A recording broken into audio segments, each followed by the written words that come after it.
Big picture, what were your takeaways from the president in that conversation? I think the biggest takeaway, Willie, to me, and Jim just alluded to this, is that he thinks Republican voters are angry and doesn't quite get it. He said they're not angry at him, which I think is demonstrably not true based on his approval ratings, but they think they're angry at congressional Republicans who, of course, are up for re-election this fall, and I think that's an incredibly difficult dynamic for the president. And he conceded gas prices could very well go up if he hits Iran again. What we didn't talk about, because it just broke about 20 minutes ago, is that Lisa Murkowski, the Republican one of the Republicans that he has been extraordinarily critical of, and was extraordinarily critical of her in our interview.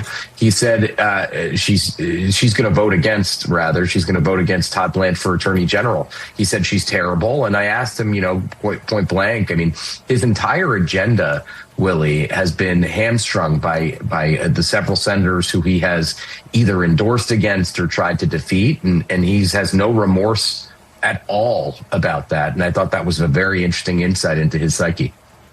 Yeah, Murkowski announcing about 15 minutes ago that she's going to be a no on the Blanche nomination, citing everything from his anti-abortion stances to the Epstein matter to the Trump immunity deal. That makes Bill Cassidy a very important person today on Capitol Hill, because if they lose him, then the Blanche nomination is lost. Perhaps why we haven't seen that vote scheduled yet, but we'll see what the day brings. Jake, to pivot back to your interview with the president, you asked him about voter turnout for Republicans in the midterms, and I want to play what he told you. If I don't run, will those people go out and vote? And that's the one thing I can't say. I'm going to ask them to, but I'm just watching guys like you, and you're very talented people. The question is, will they vote? Because a lot of them are very angry at Republicans, to be honest with you. They're angry at I don't know. I mean, they're angry at Republicans, but they're not angry at me. That's an interesting thing. Why? They're not angry at me, but they are angry at Republicans.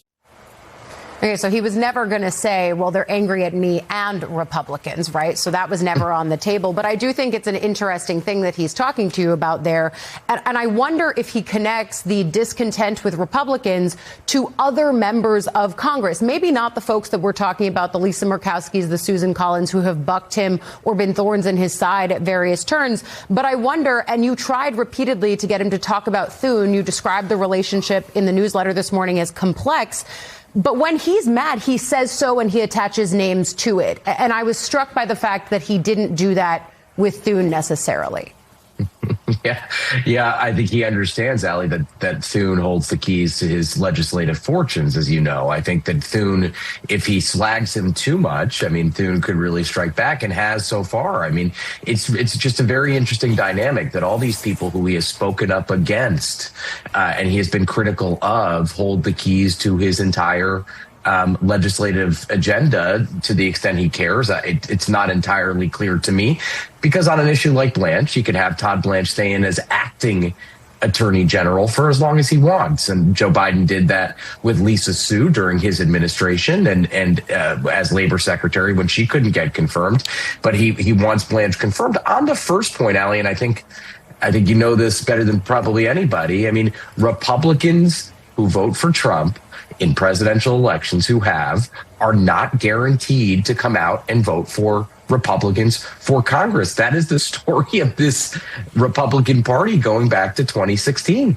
And I think that is one of the things that really is challenging for Trump. And he kind of says, listen, I can ask them to go vote. Doesn't mean they're going to.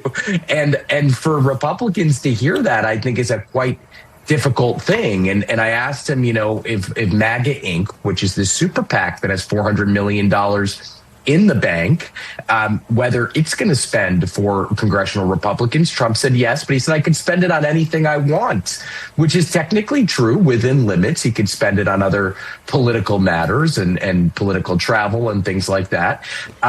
But Republicans are probably watching this, and they've heard all of this from the president before, with a sense of fear, because if you can't count on that Trump coalition, and combine that with the fact that a midterm is really tough for the party in power, it spells trouble. Jake, I thought your exchange with the president about Minority Leader Hakeem Jeffries was fascinating. This is a guy who he has gone after in personal ways. He's called him a thug, a low IQ individual. He floated the idea that Jeffries should be impeached. And now, perhaps seeing what's coming in November and who might be the majority leader come January, it seems like he's dialed it back a little bit. Let's look. You had a meeting with Hakeem Jeffries a long time ago. I don't think you've had many more conversations with him since then.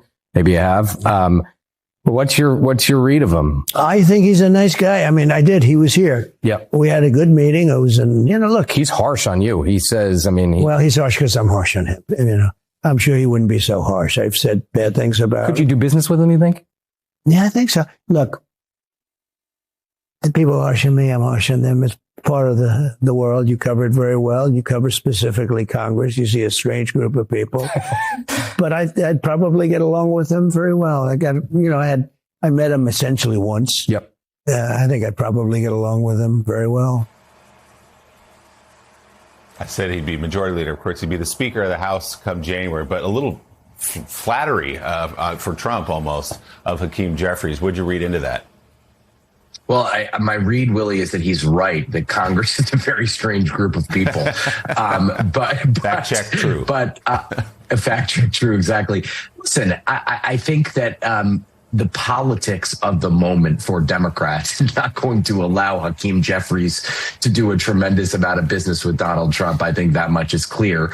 And I don't think, by the way, that Trump, who he takes the tact and that he's not going to do work with Democrats if they are investigating him, impeaching him, or anything like that. And I think the main story, if House Democrats take the majority over the next 2 years, one of the main stories is going to be investigations, subpoenas, all sorts of oversight into the Trump administration and the Trump administration's business dealings, members of the administration's business dealings. So yes, he's trying to flatter him. And I think his inclination naturally is to have a good relationship with someone like Jeffries. But I think politics and reality gets in the way of that. The entire interview with President Trump is really fascinating. Available now on YouTube. Co-founder of Punchbowl News, Jake Sherman. Jake, always great to have you with us. Thank you. Thanks.